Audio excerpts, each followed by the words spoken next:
Hey guys, I'm back for a 37-week update. So today, currently 37 weeks and 3 days. Had a BPP scan today with maternal fetal medicine, and Harlem passed her BPP with an 8 out of 8. Her fluids are kind of on the low side of normal. I was told at the BPP last week, because I am having them weekly. So I was told at the BPP last week that anything 5 and under, anything below 5 was low, considered low fluids, and they would go ahead and deliver. Anything 5 and above is normal. So today, well, last week it was a 7. This week it's a 5.3. 5.3. So she's still cooking in there. We did do a transvaginal ultrasound as well. That was more so to give me a peace of mind about my placenta. Now, I lost audio in my previous video. So in my previous video, I was simply explaining to you guys that at last week's BPP, and my phone is about to die. So last week, it was noted that my placenta was completely covering the opening of my cervix, that I still had placenta previa. So this week in BPP, my doctor told me to ask the tech to look at my placenta just to make sure that I didn't have it. Because again, if I still had placenta previa, my doctor wanted to deliver at 37 weeks versus 39 weeks. But because at 28 weeks, I was told that I no longer had previa, that we went ahead and scheduled ultrasound for 39 weeks. So the vaginal ultrasound did show that I do not have placenta previa.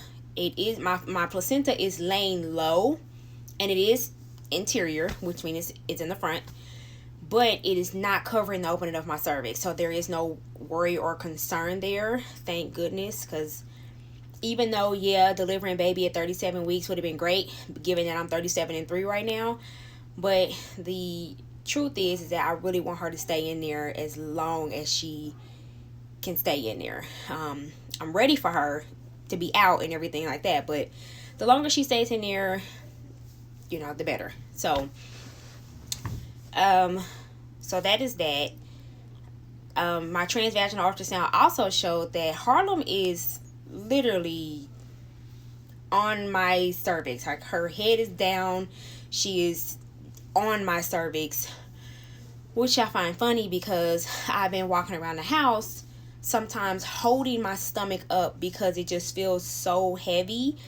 And now I know why. I knew she had dropped, but I didn't know that she was, obviously I didn't know that she was like right there. So I have been going to the mall, not to shop, but to just walk around. And the first time I walked around 3 times and I about died. So the second time I walked around just twice, and then I left, just trying to encourage her to like engage, get it going. But my baby girl is comfortable in there, and so I'm okay with that, but I'm ready for her to come out at the same time. But I want her to stay in as long as you guys get what I mean, because by the time you get to the end, you like, just come out of there. I want to be comfortable. Current symptoms are just nausea, really. Given some things that I eat, I may get nauseated, and then sometimes I won't.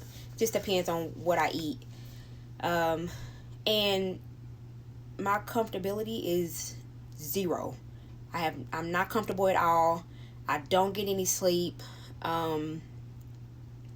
If I get up, obviously I get up to go to the bathroom in the middle of the night often, but I can't get comfortable enough to get back to sleep. So I'm up for hours throughout the night just watching TV or scrolling on my phone because I can't get comfortable. And I'm a stomach sleeper, so given that I haven't been able to sleep on my stomach since I was about 13-14 weeks, I'm really not getting any sleep. So not that sleep is going to come easy once she's born, but I'll be on her sleep pattern and I can maybe get some rest while she's resting, of course. So I do have a OB appointment tomorrow. So today was just my maternal fetal medicine BPP and my growth scan. Tomorrow is my regular OB appointment. So growth scan part of today's appointment was Harlem is in the 40th percentile. She is estimated to weigh 6 pounds and 10 ounces today. Of course, it's just an estimate, but my son was 7 pounds, 5.2 ounces when he was born. And the doctor seems to think that Harlem is going to be bigger than he was. So, we currently still have 2 more weeks to go if she decides to wait. If she decides to wait, we'll have the full 2 weeks. If not, at least we know we're going to have at least a 6-pounder. So, that is that. I am actually ecstatic that she has grown so far on track, because one of the downsides, or what could be a downside of SUA, which is single umbilical arteries, which is what I have, is your baby, it could affect your baby's growth. And being that it is obviously isolated, given that she has all of her organs in place, because it could affect your kidneys as well. So she has both her kidneys, and it could affect your heart, in which we had an echocardiogram at 24 weeks, as you guys know, and everything was fine. So it's isolated, and it doesn't seem to have affected her thus far. So I am very grateful for that. So after tomorrow's appointment, I will jump back on, finish up this video, give you guys an update on what happened at that 37-week OB appointment. Hopefully Harlem, I'm gonna eat this time, because last time I didn't eat last week, and she had on the low side heart rate, and they sent me over to the hospital at labor and delivery for a non-stress test, which was my first one during the pregnancy. So I'm gonna eat first, just so I won't have that scare again like I did last week. So stick around, I'll be back. Hey guys, next day. Today I had my 37-week appointment, OB appointment, and everything went good. Harlem's heart rate was 130 today. At that appointment, she wasn't as active this morning, I guess, as the doctor wanted her to be when she was trying to get her heart rate. So she wanted me to go and have a non-stress test, but I told her, I don't feel like there's a reason to go to a non-stress test, simply because she was just active after I just ate. So, and I had ate maybe an hour or two, give or take, before I had to go to my appointment, and she was very active this morning before I went. So I did not go and do a non-stress test at labor and delivery, because like I said, Harlem was active. And then right when I got out of my appointment, I did go and eat lunch, because it was lunchtime, and came home, got into bed to watch TV, and she started bouncing around as her normal little self. So I didn't go do a non-stress test. And she has been active throughout the day, just as her normal. I have no concerns, basically. So that is that. We are down to, so I had my 2 appointments for this week. We are down to my last 2 appointments of this pregnancy. So next week we'll have another BPP scan and my last OB appointment. And then that Monday after that is C-section day. Again, unless Miss Harlem decides to come on out of here naturally, it'll be pushed up. My breast pump was ordered because I get my insurance paid for most of it. Because I wanted the Spectra 1, which has the rechargeable battery. So because I chose that one after doing research and after it being highly recommended, I had to pay an upcharge of $80. So insurance paid the rest. I pay $80 and it will arrive tomorrow. So I'm excited to get that, and yeah, I'm excited to get that. And I have to sterilize the tubing and all of that, because I do plan on exclusively breastfeeding. That is the plan, is for me to exclusively breastfeed. If me and Harlem can like get it together and keep it together, we have to obviously learn each other, and I have to learn how she likes to be held or wants to be held, what's more comfortable for her, in order for her to breastfeed successfully. If we start to have issues and trouble, where she's just not latching, or she's we can't get comfortable with it, then I will pump and bottle feed. So I do want to, although I want to exclusively breastfeed, which I'm going to like mostly breastfeed, I still want to pump and let hubby bottle feed, because I will get my bonding time with her while I'm breastfeeding, but that kind of leaves him out of the equation where the feeding is concerned, and I want him to have that bonding time to feed his daughter, his daughter as well. So I'm going to pump and bottle feed, well, let him bottle feed, and then I'll do the breastfeeding exclusively. Well, it's not exclusive then, is it? Well, you guys know what I mean. Anyway, I'm sitting in Harlem's room, and her grandma bought her some they're like smell good things in a pack. You just sit them around the room.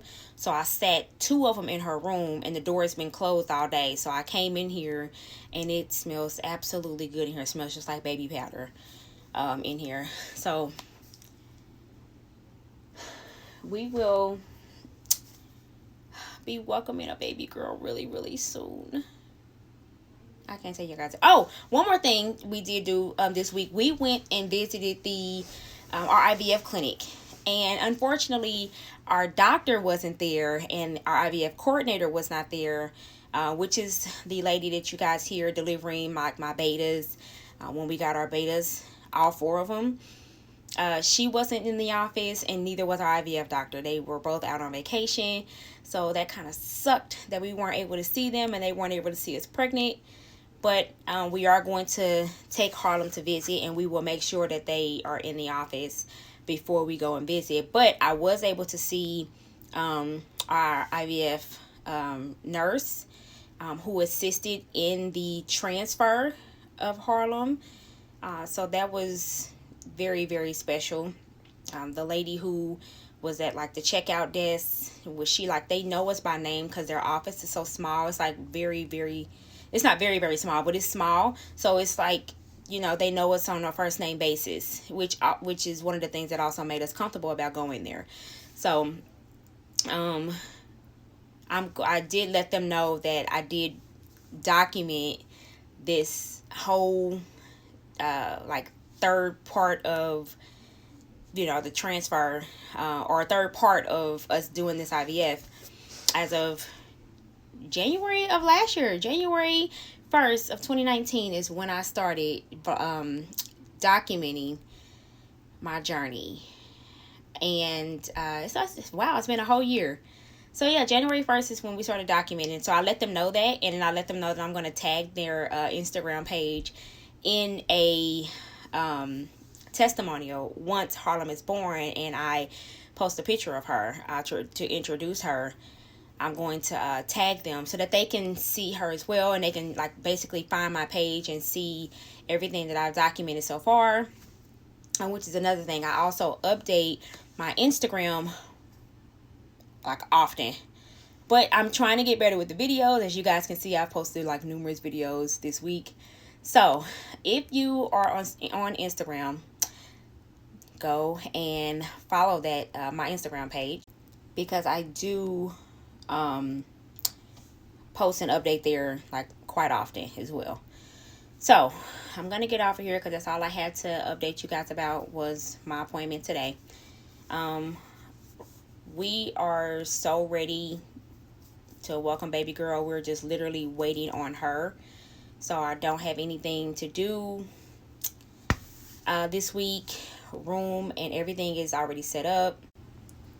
Car seats ready to go. Bags are ready to go. Swing has been set up.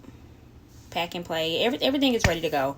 So I'm just going to take these next this next week and a half to literally just relax with my feet kicked up. If she decides to come early or sooner than 120, we are ready.